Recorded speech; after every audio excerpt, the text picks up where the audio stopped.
So, hello guys, welcome back to my channel. So, as you have already seen it in the thumbnail, आज हम लोग John Dryden के criticism को discuss करने वाले हैं यहाँ पे। और इससे पहले कि we start with our discussion, मुझे दो तीन चीज़ें बोलनी है। वो ये है कि मैंने यूजीसी नेट के रिगार्डिंग सारी वीडियोस अपने चैनल पे शेयर कर दी है कि आप नोट्स कैसे बना सकते हो, आप थ्योरी के नोट्स कैसे बना सकते हो, आप क्रिटिसिज्म के नोट्स कैसे बना सकते हो, आप क्रिटिसिज्म तो मैं यहाँ पे ही पढ़ा रही हूँ। पेपर 2 के नोट्स कैसे बना सकते हो, पेपर 1 के नोट्स कैसे बना सकते हो, what should be your time table. साथ ही साथ इफ BA MA के कोई स्टूडेंट्स अगर देख रहे हो और आंसर राइटिंग के साथ स्ट्रगल कर रहे हो, मैंने लिटरली अपनी आंसर्स प्रेजेंट करके दिखाया है कि आप आंसर कैसे लिख सकते हो। तो आप एक बार उसको भी देख लेना, सो दैट आप लोगों को अगर आंसर राइटिंग में प्रॉब्लम हो रही हो तो आपको वहाँ से हेल्प हो जाए। सो या विदाउट वेस्टिंग मच टाइम ये आज की डिस्कशन शुरू करते हैं। और साथ ही अगर आप डायरेक्ट ड्राइडन में आ रहे हो तो आप ये वीडियो देख लो, कोई प्रॉब्लम नहीं है। लेकिन प्लेटो से हमने ये सीरीज शुरू की है, सो मेक श्योर कि आप प्लेटो से ये देखना शुरू करो। ओके, सो और एक बात कि ये पूरा PYQs का एनालिसिस है 20 ईयर्स का, जैसे आपने थंबनेल में देख ही लिया है। अगर आप में से कोई भी प्रीवियस ईयर क्वेश्चन सॉल्व करते हो तो आप लोग मेरी बातों से रिलेट कर पाओगे। ये पूरा लिटरली PYQs से लिया गया, ठीक है। उस पर बेस करके नोट्स बनाया गया। So without wasting much time शुरू करते हैं। Now introduction of John Dryden. Dryden was an English poet, literary critic, translator and play right who in 1668 was appointed England's first poet laureate। ठीक है। सो Dryden कौन थे? English poet थे, literary critic थे, translator थे, प्ले राइट थे। और 1616 में क्या किया गया, इनको पोएट लॉरिएट बनाया गया। So he was the first official poet laureate. Unofficial poet laureate of England, the first unofficial poet laureate of England was Ben Jonson. Take a note of this if you want to take it. और अब he seen as dominating the literary life of restoration England. Obviously restoration जब आप पढ़ोगे आप हर जगह Dryden को पाओगे। Dryden का बहुत मेजर रोल है। ड्राइडन की कुछ वर्क्स है जैसे All for Love, Absalom and Achitophel, ये सब आपको पढ़ना पड़ता है in order to cover the restoration age। ठीक है। So restoration age to such a point that the period came to be known in literary circles as the age of Dryden। Restoration age is also known as the age of Dryden। Okay, a poet laureate is a poet appointed by government of or organization who may be asked to compose poems by that appointing body।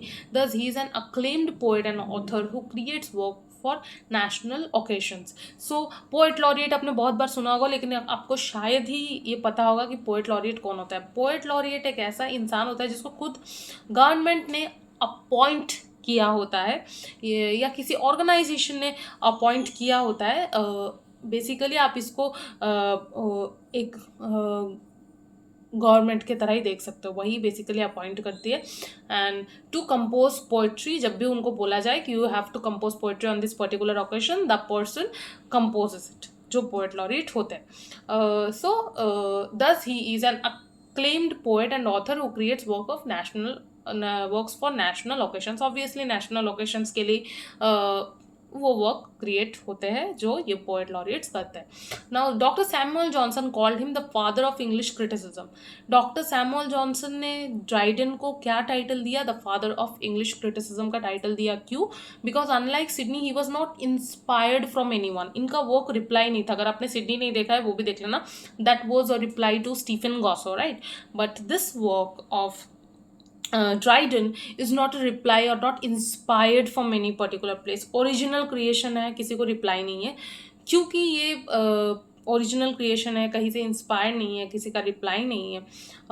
तो this is original piece of creation, इसीलिए he is called the father of English criticism, क्योंकि उन्हीं से शुरू हो रहा है। इसके बाद ही हम और भी बहुत सारे क्रिटिक्स को देखेंगे तो यही से शुरू हो रहा है। So rather this work was an original creation where he compare different dramas and also talked about many other things. तो यहाँ बेसिकली ड्रामास को कंपेयर करते हैं, क्लासिकल, मॉडर्न, फ्रेंच, इंग्लिश, इन सारा ड्रामास को कंपेयर किया और साथ ही साथ और भी बहुत सारी बातें की जो हम यहाँ पे देख ही लेंगे ऑब्वियसली। उसके बाद क्या है, now essay of dramatic poesy was written in 1668। हम सबको 1668 शायद याद ना रहे, पर ये तो याद रहेगा ही, that Paradise Lost was published in the year 1667, right. Paradise Lost को तो 1667 में पब्लिश किया, ये तो सबको याद होता होता है, तो उसके अगले साल ही दिस वर्क वॉज पब्लिश्ड। और लिखा कब गया था इस वर्क को? This work was written in 1666, Paradise Lost के पब्लिश होने के एक साल पहले लिखा गया था। ये रेस्टोरेशन के 6 साल बाद, 1660 में रेस्टोरेशन होता है ना, उसके 6 साल बाद इस वर्क को लिखा गया था। ऐसे आप अगर डॉट्स कनेक्ट करके ऐसे बहुत सारे लिंक्स क्रिएट करके जब आप पढ़ना शुरू करोगे ना, इंटर कनेक्शंस करके, आपके लिए पढ़ना और ज़्यादा ईजी हो जाएगा, मज़ेदार हो जाएगा। ठीक है, so the work was probably written in 1666 during the closure of London theatres due to plague. So plague के वजह से, because the London theatres had to be closed during that time, बहुत बड़ी history है वहाँ पे, अभी मैं नहीं जा रही हूँ. So this was the time when this work was written.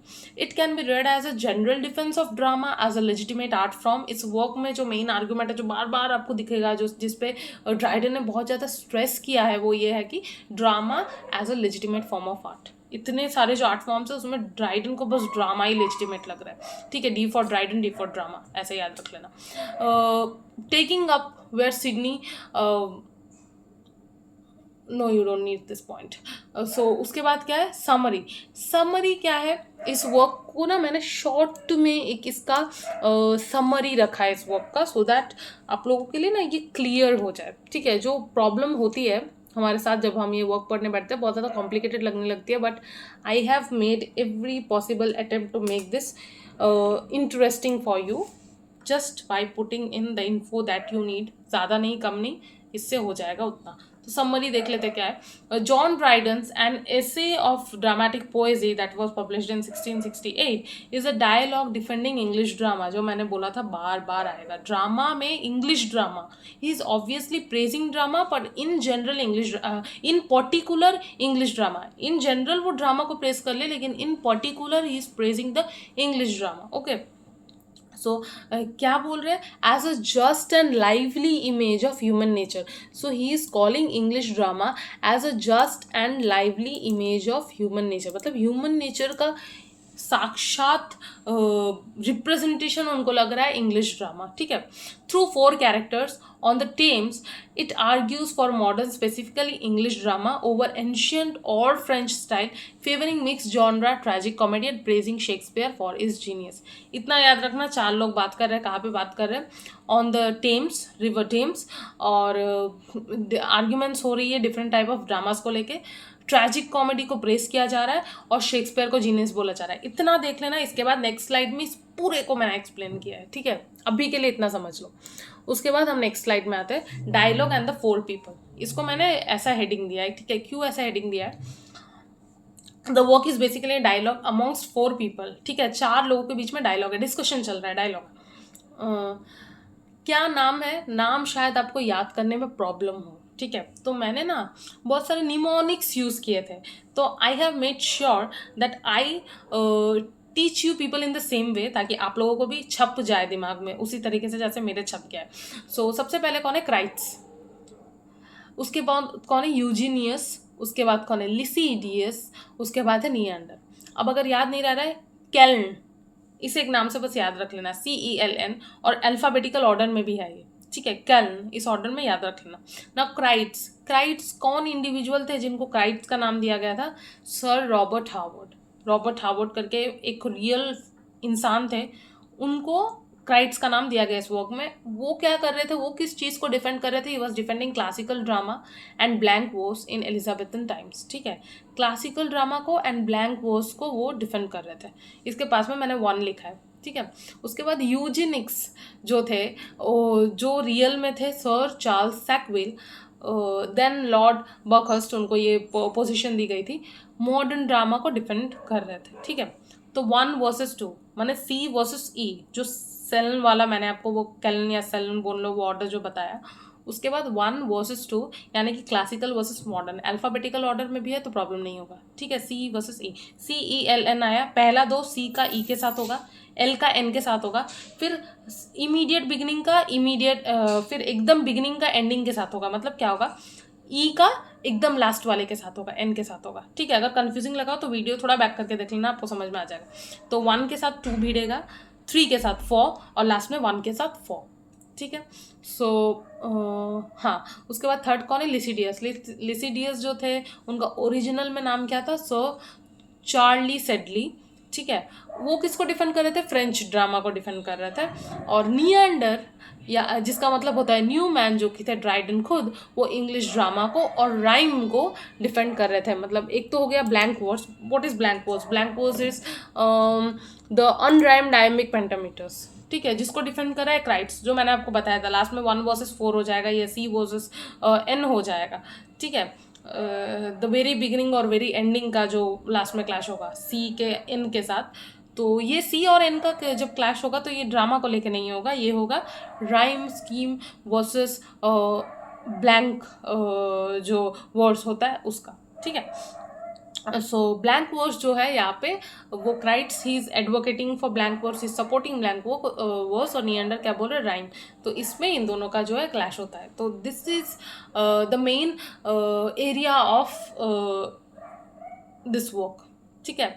आप जब भी ये वर्क जब पढ़ते हो ना, ड्रामेटिक पोएजी, इसका मेन एरिया यही है, इन 4 लोगों का जो डायलॉग है ना, यही मेन, ठीक है। सो आप लोगों को बार बार लग रहा होगा कि मैं उस तरफ क्या देख रही हूँ, मेरे कंप्यूटर पे नोट्स है, आपके लिए तो स्क्रीन पे मैंने लगा दी है, बट मेरे तो कंप्यूटर पे है, तो मुझे तो कहीं से देखना है, सो इसीलिए मैं यहाँ से देख रही हूँ, ठीक है। Now Dryden's arguments in this work. अब क्या क्या आर्ग्यूमेंट्स थे ड्राइडन के? सो नियंडर, हमें पता है न्यूमैन जो कि ड्राइडन खुद थे, defends the invention of tragic comedy. What does he do? He defends the invention of tragic comedy, जो मैंने आपको पहले भी समरी में बताया था। सी, समरी में सब कुछ था। As according to him they were near to life. क्यों उन्होंने ट्रैजिक कॉमेडी को चुना? क्योंकि according to him that was more near to life. The tragic comedies were more realistic, more life like presentations. क्यों लाइफ लाइक प्रेजेंटेशंस है? क्योंकि हमारा life is a mixture of tragedy and comedy, right. Tragic elements भी है, comic elements भी है। हम अपनी लाइफ को ट्रेजेडी भी नहीं बोल सकते पूरी तरीके से, कॉमेडी भी नहीं बोल सकते, but something in between, tragic comedy. तो क्योंकि लाइफ के बहुत ज़्यादा नियर है, इसलिए वी आर कॉलिंग इट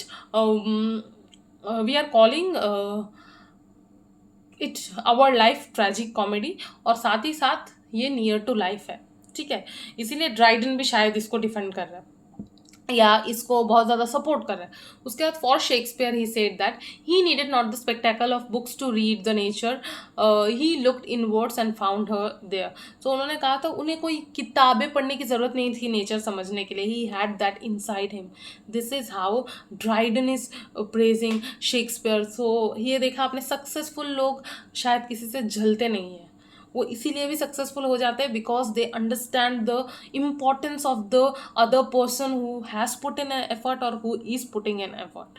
यही शायद एक सक्सेसफुल इंसान की निशानी होती है कि वो किसी से जलते नहीं, राइट। ड्राइडन यहाँ पे इज प्रेजिंग शेक्सपियर, और ऐसे वैसे नहीं, वो बोल रहे हैं कि उनको कुछ पढ़ने की ज़रूरत नहीं थी, बहुत ज़्यादा बुक्स पढ़ने की ज़रूरत नहीं थी, तो रीड द नेचर वो उनके अंदर ही था, ठीक है। उनके अंदर से नेचुरली शेक्सपियर के निकलता था।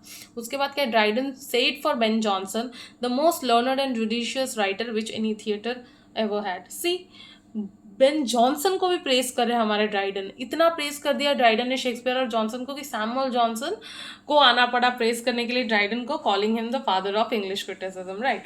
सो ड्राइडन यहाँ पे क्या कह रहे हैं बेन जॉनसन को? He is saying about Ben Jonson that he was the most learned and judicious writer which any theatre ever had. मतलब बहुत ज़्यादा पढ़े लिखे इंसान थे, ऐसा ड्राइडन बोल रहे हैं किसको? बेन जॉनसन को। The work could be seen as Dryden's defence for literary practice. Again when you say literary practice, it is drama. उसके बाद क्या है, this work is also seen as the first criticism to be ever written in the English language, okay. जो मैंने बोला है, इसीलिए तो फादर ऑफ इंग्लिश क्रिटिसिज्म है ना। First criticism to be ever written in English language, first criticism यही है, फिलिप सिडनी का नहीं है। It is not believe to be an original work or original criticism. This is believed to be the original criticism because it was not inspired, or because it was not dedicated, or it was not a reply, ठीक है।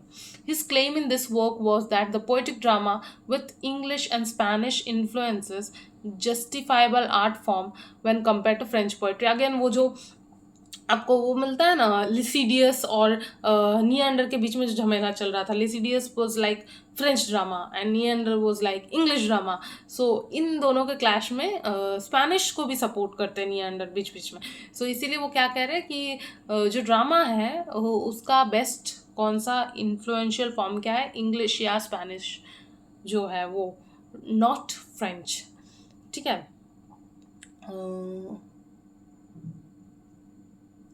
उसके बाद क्या, he was of an opinion that drama is a legitimate form. Again drama को legitimate form बोल रहे, ये point पहले भी था। So I hope you enjoy this, you are enjoying this entire series of criticism. जिसने स्टार्टिंग से नहीं देखा है, डायरेक्ट इस वीडियो में आ रहे हो, स्टार्टिंग से देख लेना, पूरी क्रिटिसिज्म कवर हो जाएगी। नेट के 20 ईयर्स के जो PYQs है उसके बेसिस पे ये, तो प्लीज़ ट्रीट इट सीरियसली। और या यही था आज के वीडियो में। सो बाय, थैंक यू।